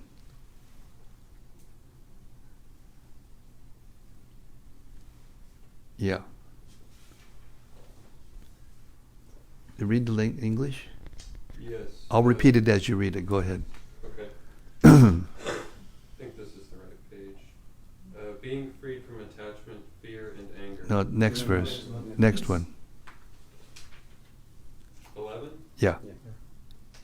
As all surrender unto me. As all surrender unto me, I reward them accordingly. I reward them accordingly. Everyone follows my path in all respects. Everyone follows my path in all respects. So here, O son of Prita. Yes. So that's the answer to your question of what the situation is of all the people in this room. First of all, everyone in the whole universe is following Krishna's path. But depending on how we approach, what our motives are, and the proportion of our surrender, then he rewards us accordingly. So in one sense it's answerable, in that sense it's answerable, and in another sense it's not, because I don't know where each person in this room, where one stands. Right. Could that not change Takes in your lifetime? absolutely, but it takes time to get to know, people also. Well, sometimes there's a kind of an undercurrent in the conversation, like where, we tend to think of ourselves as at least more spiritual than people who are, more materialistic or just grossly materialistic. So I was just I was wondering if there was something within the philosophy as a community or a group? No. You can't make a value judgment over a group. That's called politics. And actually, Prabhupada told us, if there's more than one person in a room, there's a political situation. Yeah, I gotcha. So it's like that, everybody has free will, Mm-hmm. but the free will is limited. Right. Krishna is unlimited, has unlimited free will, and we're infinitesimal parts or particles of Krishna's consciousness, and therefore we also have free will, but it is minute. And because of that minuteness, we have a tendency to become covered by the material energy, or affected or attracted by the material energy. So to the degree to which we're attracted by the material energy, and the degree to which we're attracted by Krishna, it's like a teeter-totter. To the degree that we're attached to Krishna is the degree to which we're unattached to Maya, and vice versa.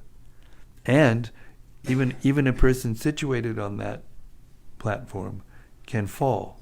Mm-hmm. Anyone, any jiva soul, Mm-hmm.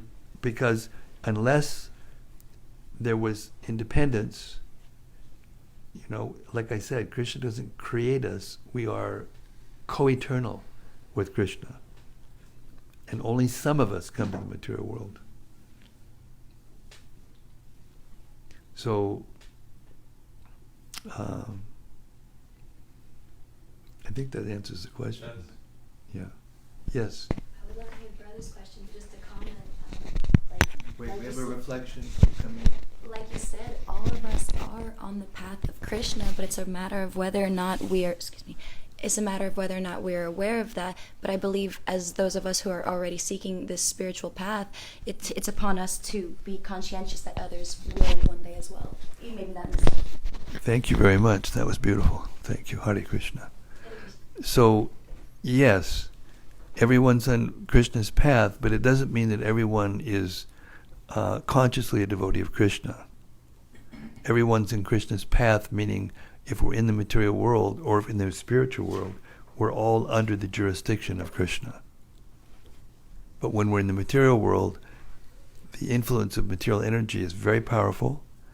And again, same to his answer, we are proportionately free from the material nature to the degree that we are attached to Krishna. And there's an art.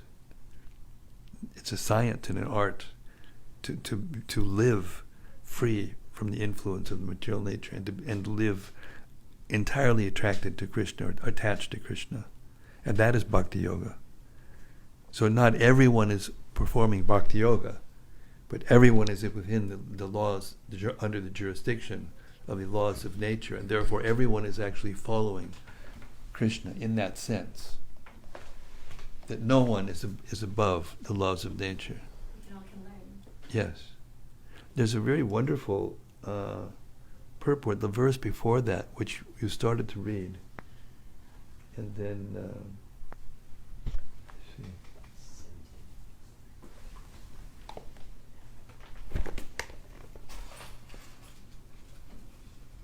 Just give me a second. I'll find it.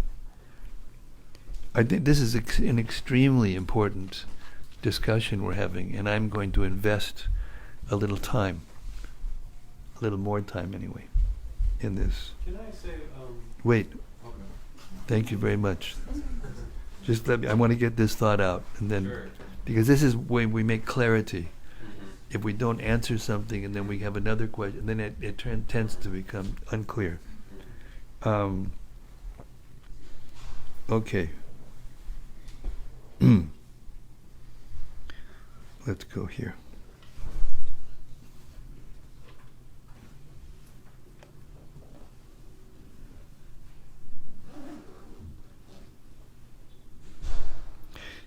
Listen to this purport, to this verse and this purport very carefully, okay? Vitaraga Vyakrodha Manmaya Mam Upashritaha Bahavo jnana tapasa puta madbhavam agataha. Translation: being freed from attachment, fear, and anger, being fully absorbed in me, and taking refuge in me, many persons in the past became purified by knowledge of me, and thus they all attained transcendental love from me. Purport: as described above, it is very difficult for a person who is too materially affected to understand the personal nature of the Supreme Absolute Truth. Generally, people who are attached to the bodily conception of life are so absorbed in materialism that it is almost impossible for them to understand how the Supreme can be a person. Such materialists cannot even imagine that there is a transcendental body which is imperishable, full of knowledge, and eternally blissful. In the materialistic concept, the body is perishable, full of ignorance, and completely miserable. That's why we're all sitting here. Therefore, people in general keep this same bodily idea in mind when they are informed of the personal form of the Lord. For such materialistic men, the form of the gigantic material manifestation is supreme.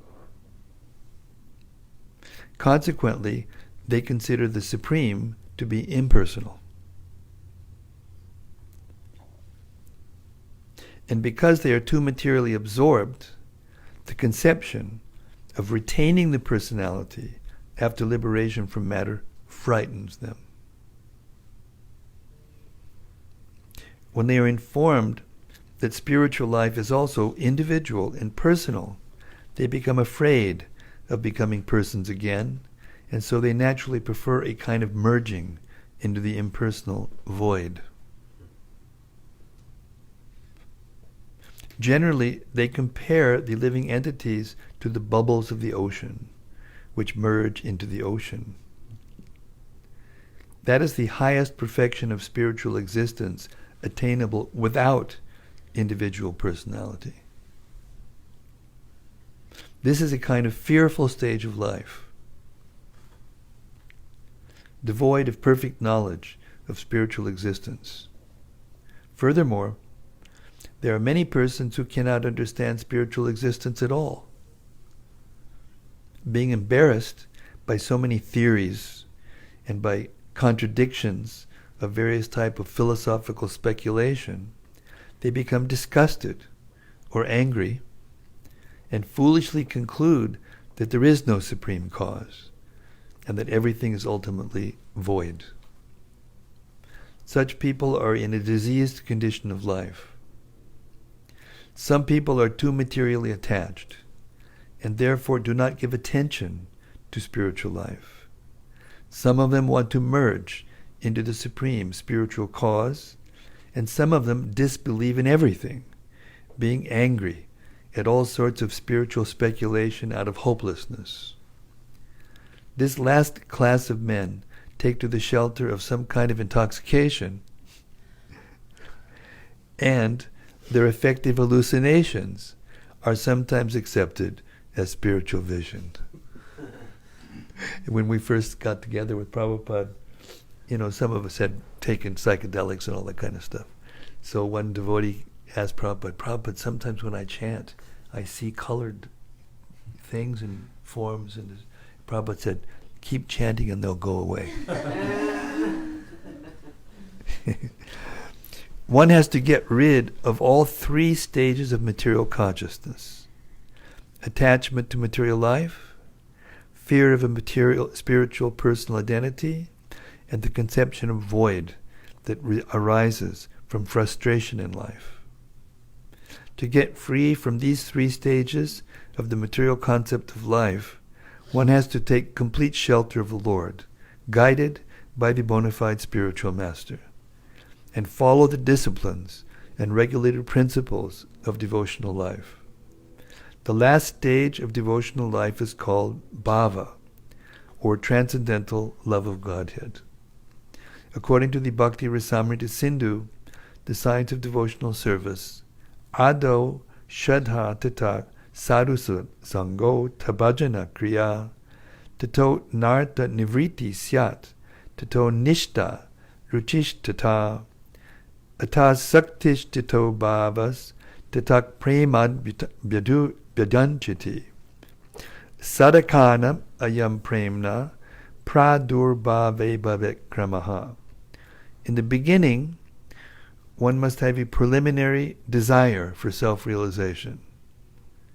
This will bring one to the stage of trying to associate with persons who are spiritually elevated. In the next stage, one becomes initiated by an elevated spiritual master, and under his instruction, the neophyte devotee begins the process of devotional service. By execution of devotional service, under the guidance of the spiritual master, one becomes free from all material attachment, attains steadiness in self-realization, and acquires a taste for hearing about the absolute personality of Godhead, Sri Krishna. This taste leads one further forward to attachment for Krishna consciousness, which is matured in bhava, or the preliminary stage of transcendental love of God. Real love for God is called prema, the highest perfectional stage of life. In the prema stage, there is constant engagement in the transcendental loving service of the Lord. So, by the slow process of devotional service, under the guidance of bona fide spiritual master, one can attain the highest stage, being freed from all material attachment, from the fearfulness of one's individual spiritual personality, and from the frustrations that result in void philosophy. Then one can ultimately attain to the abode of the Supreme Lord.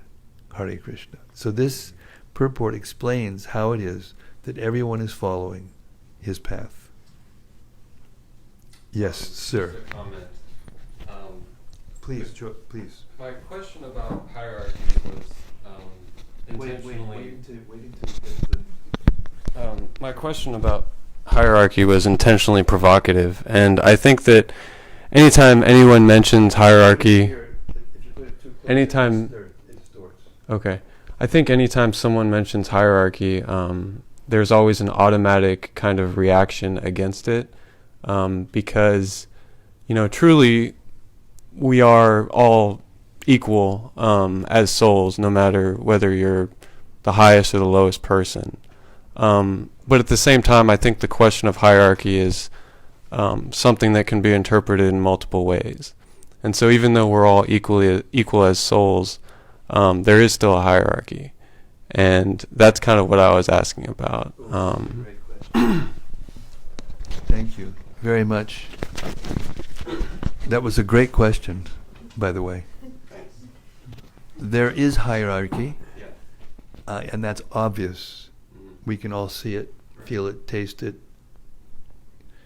And the point is that hierarchy came from somewhere. The forms, the relationships, everything came from somewhere. It didn't come from nothing. So in the spiritual world, there is also hierarchy, but there's no higher or lower. The hierarchy is in relationship to the spiritual taste or spiritual relationship that we have with Krishna and with one another. Just like there's a reflection of that here in the material world. Like love.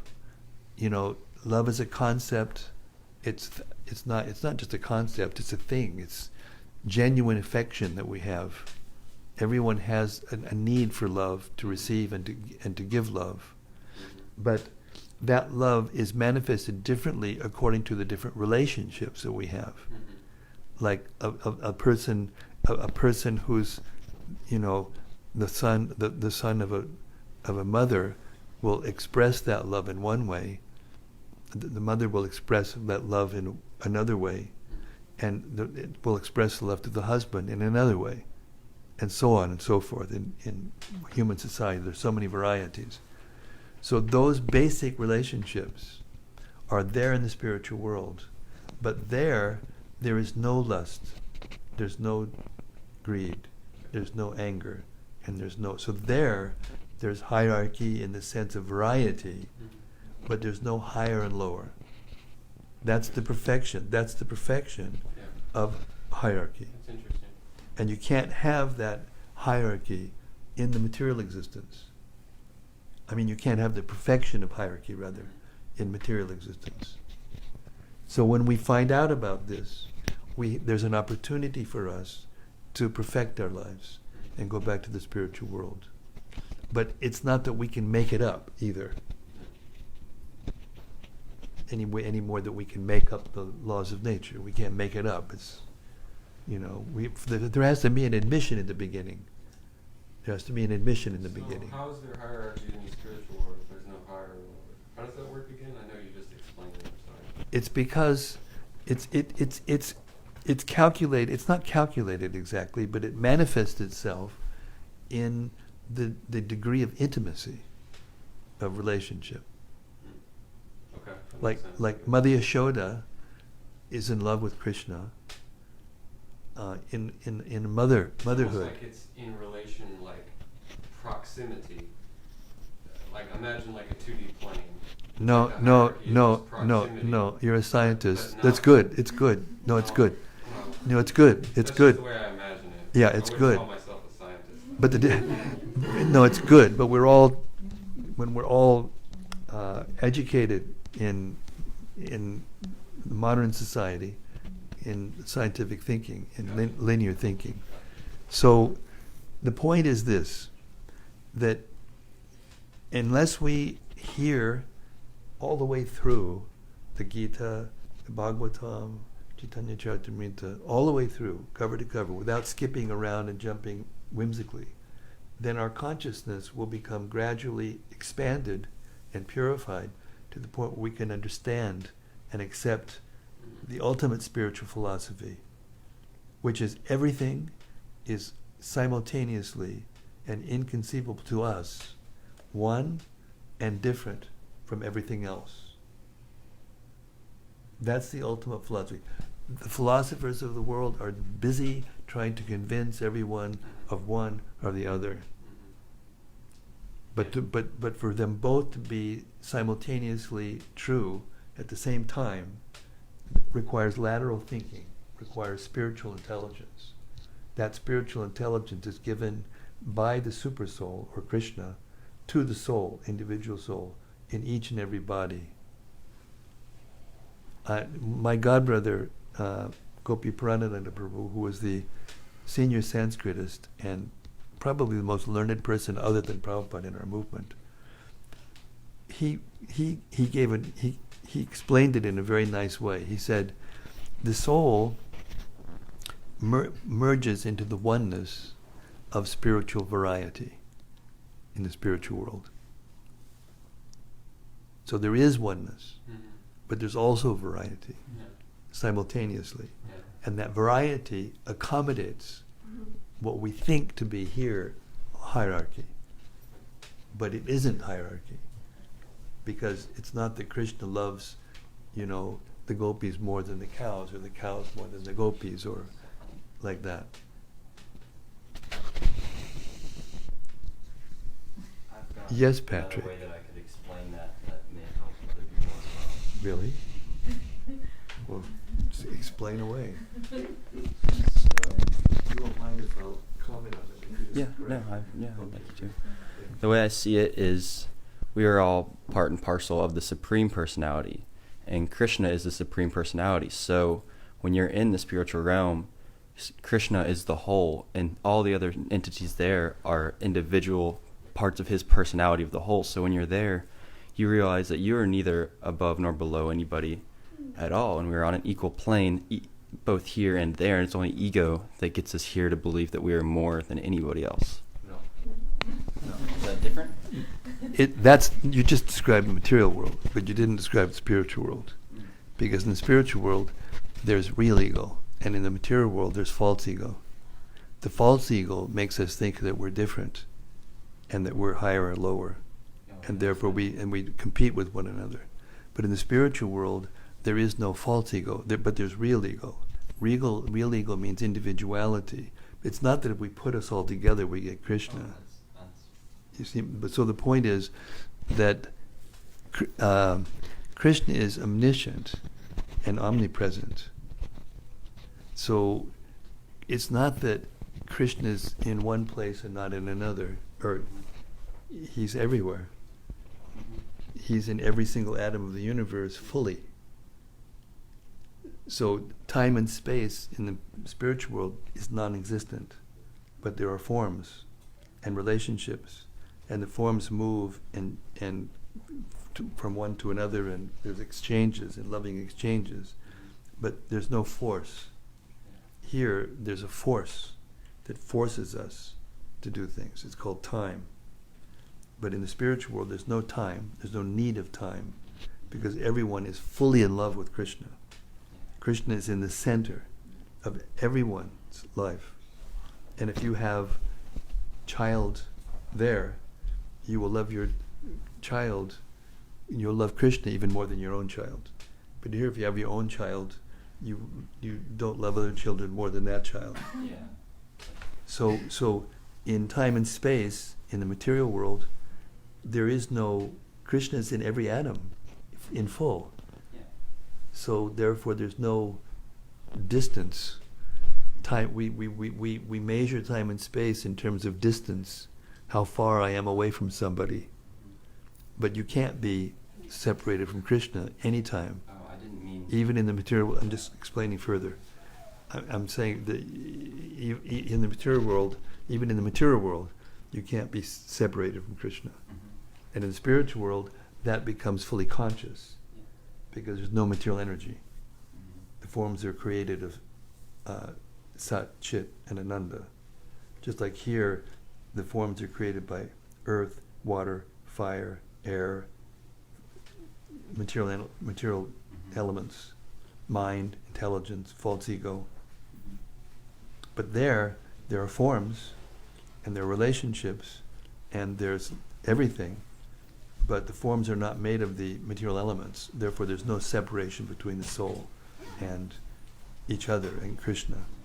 I had no confusion with that. It might have been worded weirdly, but I see Krishna as the supreme one, so he has his form, and he has the personality of both me and her and him. No, and you. Does he not have that in himself? no. But where else is We're always individual, and we're always separate. I didn't know if he also had the personalities of us while we No. were separate. No. Okay. There's no merging. It's not that No, I our didn't mean to merge. I just no, thought- but this I'm just saying I'm repeating your words back to you, so that you can understand how to express the concepts that you're giving, which may be correct, but you're expressing them not correctly. Okay.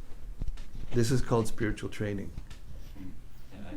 Yeah, Yeah. I was just making sure I was understood right. Yes. Okay. Yes. So with that, I'm going to shut the curtain. Hare Krishna. Srila Prabhupada ki jai. Srimad-Bhagavatam ki jai. All glories to the assembled devotees. All glories to the assembled devotees. All glories to the assembled devotees. Gaur Premanandi.